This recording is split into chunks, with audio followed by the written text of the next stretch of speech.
Hello everyone and welcome to this new video. Welcome to the second part of True Change Comes From Within. Today I'm going to introduce to you 3 strategies how you can induce the change you want to see in the world. Last time we talked about the different approaches on how we can avoid situations that keep recurring no matter how hard we try to get rid of them. And this time we are talking about how we can actively change our environment to a better place, to a place that we would like to live in.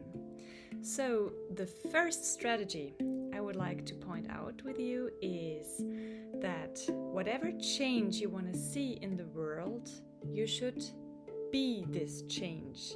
You should try to be the change you want to see in the world. It's easier said than done, because if you want to have a more peaceful world, that means you need to start being more peaceful towards your environment, towards yourself also, and more peaceful in your thoughts, in your actions, in your heart.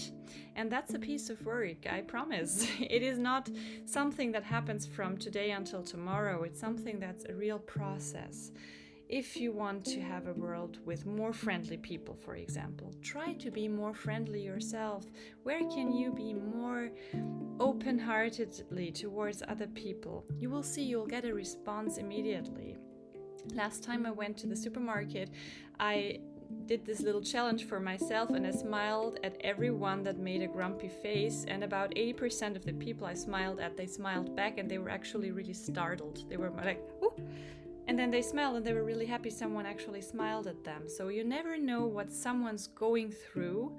So try to be this positive spirited person that brings joy to others, and you will see it will come back radiating towards you again. The same with if you want to have a peaceful world, try to be peaceful to your neighbor, to your partner, to your friends, and avoid unnecessary fights. So fight happens. I understand that completely. It happens to everyone, and we are not supposed to suppress our emotions. If we feel rage or any other emotion that needs an outburst or something, we're not supposed to swallow that and to keep that into ourselves. We just need to really pay attention that we do not hurt our surroundings.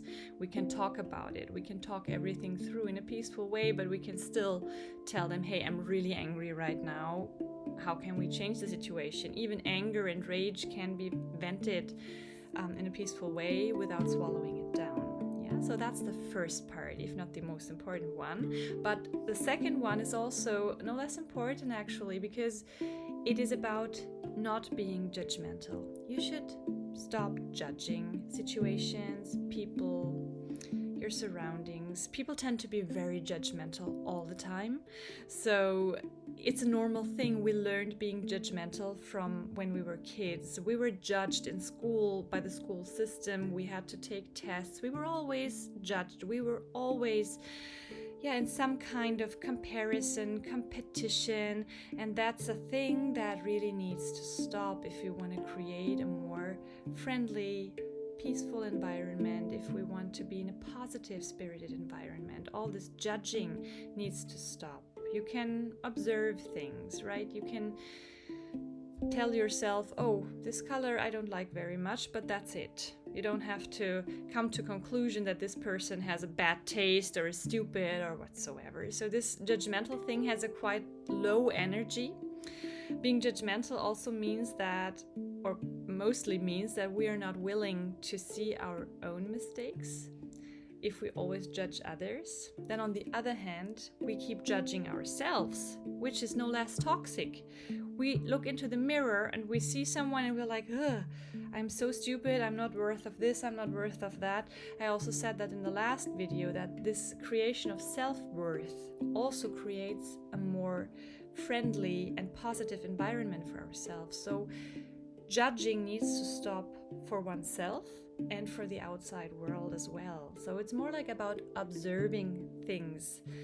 And this brings me to the third point or the third strategy of how we can change the outside world from inside. it's holding your focus and shifting your focus. I like talking about focus shift a lot, because if you keep focusing on the negative things will follow, and you will always find that famous hair in the soup, no matter how delicious the soup tastes. And if you shift your focus towards the positive things and you go like, oh wow, this is really amazing.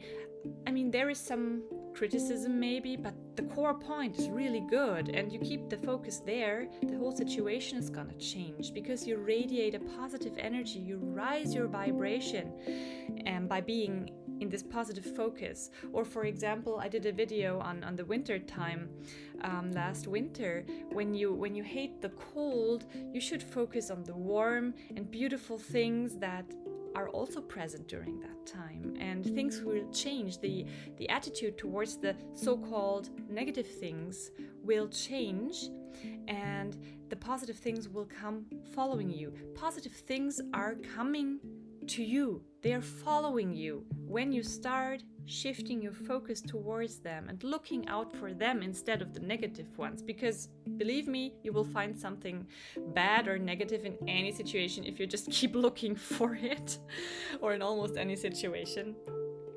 However, that's what I mean with focus shift. We are going to make this a challenge. If you are in a situation that really sucks, try to find something that you really like, that you find positive about it, because that's a matter of fact. Even in the worst situations, you may find that light at the end of the tunnel, and if you shift your focus there, the good things are coming towards you again. So try experimenting with these 3 strategies. Let me know in the comments how they work out for you, and I'm looking forward to seeing you again, to hearing from you. If you have any questions, let me know. Subscribe to my channel to help my channel grow, and hit the bell button so you don't miss anything anymore on my channel. I wish you all the best, you guys, and I see you next time.